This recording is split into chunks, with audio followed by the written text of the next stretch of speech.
Whitney Houston.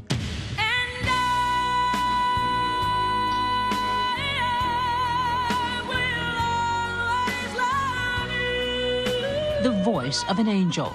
Her iconic I Will Always Love You, just one of the hits that has transcended generations. Her voice was such a wonderment, not to just her and her family, but to the world.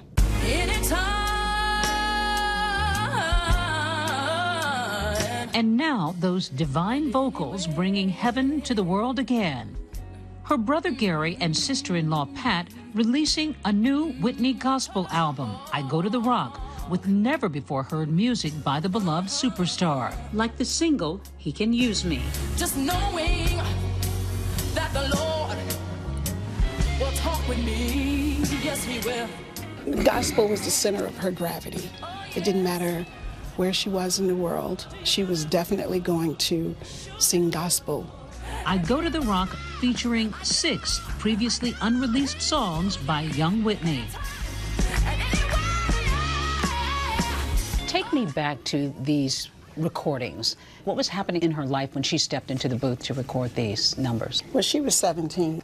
So young. Yeah, so gospel music was the center of our lives, you know, at the time growing up. What do you want people to take away from this? She's just letting people know that whatever happens in life, you can go to the rock. Do you know what I'm saying? Meaning Jesus Christ.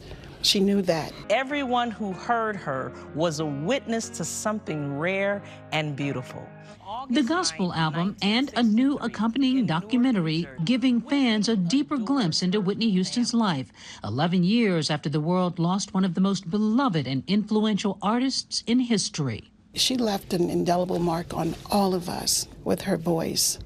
And it's a moment in time for everyone to just sit back and take a look at why you fell in love with Whitney Houston. What do you want people to feel from this? Music speaks louder than words. Whitney never followed trends. In my opinion, she set them. She never tried to be like anyone else or try to sound like anyone else. She was just Whitney Houston. Her life was so purpose-filled. She did something, and she brought cultures together, connected them together with her vocals and her music. Whitney rocketed to stardom at 22 with her first hit, Saving All My Love for You. Going on to release the now classic, I Wanna Dance with Somebody. Throughout her life, Whitney sold more than 200 million records worldwide, holding the Guinness World Record of most awarded female artist of all time, earning more than 400 awards in her storied career. She's the only artist to have ever had 7 consecutive #1 singles on the Billboard Hot 100 chart. Before finding superstardom in pop music, Whitney's first stage was the New Hope Baptist Church. It's where Whitney found her wings, guided by Sissy, her mom, the choir director, seen here in the new documentary. We know her as this unbelievable pop, somewhat R&B singer. What about gospel? What was it that gospel meant to her? This is who Whitney was. I mean, who she is today. We grew up in that environment, gospel.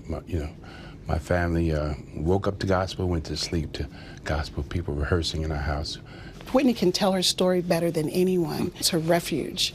And when you feel that strongly about something, you know, it permeates through, you know, the voice. And that's what happened with her.